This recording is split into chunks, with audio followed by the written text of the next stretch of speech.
Today, I want to talk about something that could be very practical for you, which is living on a boat. Now, I've been living aboard off and on, mostly on, since 1987. We had been living in a house and, of course, enjoying that in a place called Columbia, Maryland, kind of a bedroom community for Baltimore and Washington. And at the time, almost 40 years ago, we had been attempting to start a family. And that was not going well. We were not succeeding. We said, well, what's dream number two? And dream number two was, instead of going to our boat 2 or 3 days every week and on the weekends, we would actually buy a boat that would be big enough to live on. And since then, I have lived aboard and enjoyed it for all that time, almost 40 years. So, why would you want to live on a boat? Well, for one thing, economics. In this day and age, it's increasingly more expensive to own a home, putting it outside the reach of many people.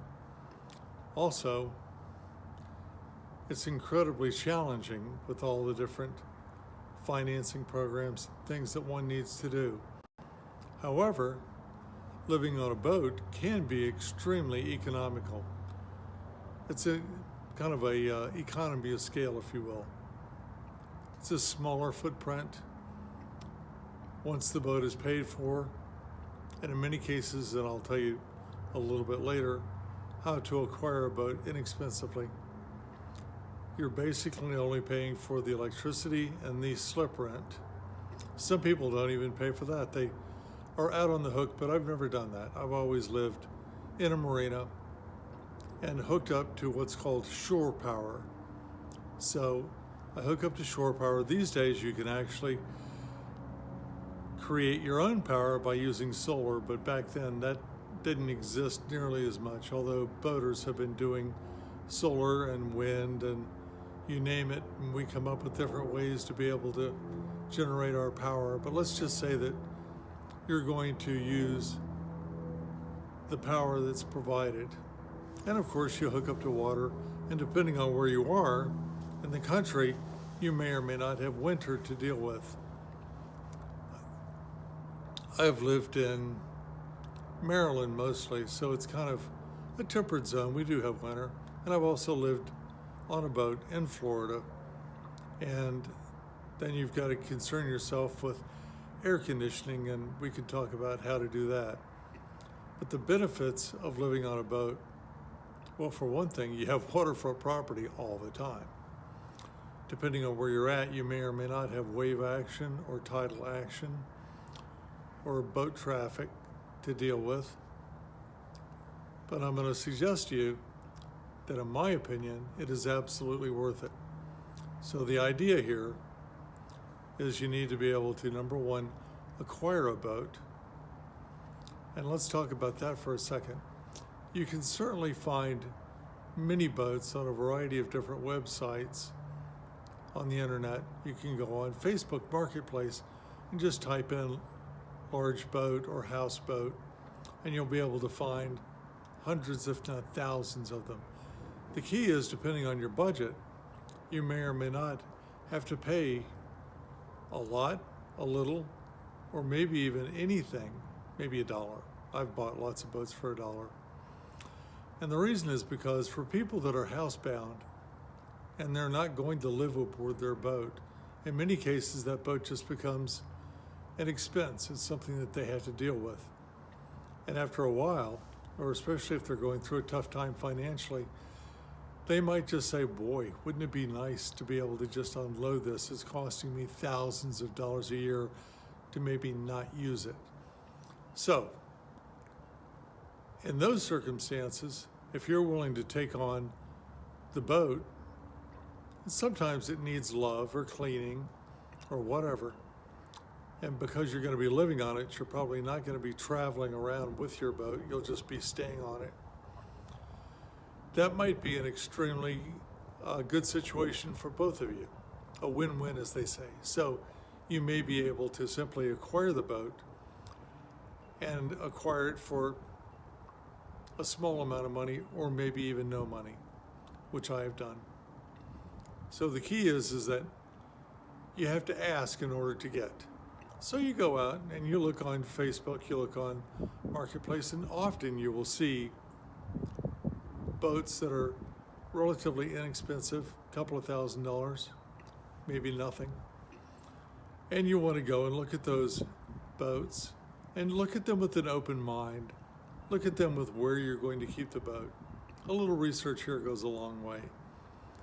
And understanding what the motivation is, the person who's getting rid of that boat. I got a 43-foot houseboat one time, a Gibson 43. Didn't have engines, didn't need them. I just was looking for a place to live. And a boat broker friend of mine was the one that turned me onto that. And I said, well, okay, who owns the boat? It was pretty funny. Her name was actually Janet Jackson. I thought, probably not the Janet Jackson, and it turns out no. And I called her up and I said, hey, listen, I need a place to live, and you have this boat here that apparently you're not using, and it keeps filling up with water, and the marina keeps emptying it out for you. Why don't you let me have the boat for $1? And she goes, oh, I could never do that. I says, well, here's what's going on. Your boat needs to be emptied out right now. I'll be happy to do it for you for free, no problem. Said, however, we do have a big storm coming. And if that boat sinks, then you're going to be hit with all the impact fees, and it's not going to be a pretty thing. And then you're going to have to raise that sunken boat. Now, if I take it, I take on all the responsibility. And she said, you know what? You're right. $1 sounds good. And I got the boat for $1. And I moved on board and emptied it out and tied it up really good. And when the storm came in, it did. A couple of days later, we rode it out just fine. And I had that boat for a couple of years and finally sold it to a couple of old gentlemen who then took that boat over for themselves, and I got something bigger and better, or nicer for sure. So, win-win is the key. And you won't know unless you're willing to go out there and look and ask. And quite often, if you're looking at things from a realistic standpoint of what they may or may not be willing to do, you might be able to pick that boat up for nothing. People donate boats all the time. Why not to you? So, once you've acquired your boat, then the process is making sure that your boat is livable and isn't going to sink. Good pumps are a good thing.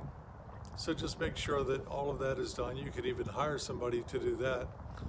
Local boat mechanic for $100 an hour will probably be more than happy to go down and just make sure that all systems are go, and especially if they think that they are going to be your go-to person in case something does come up in the future.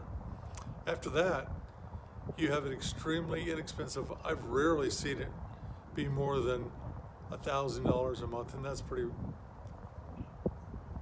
typical for slip rent. Sometimes a lot less, $600, $500, $400.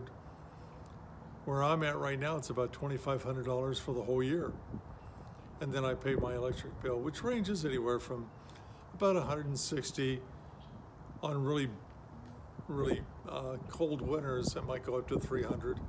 But compare that to the huge electric bills of heating a house and the rent or the mortgage and anything that comes up that you've got to deal with. So I think living on a boat can be a very elegant solution.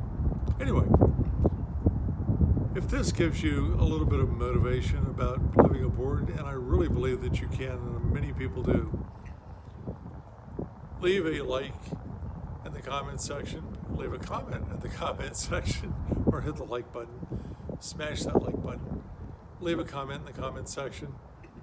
And as these videos continue, I'll talk about some of the things that you can be looking at to be able to make your living aboard a more pleasant experience.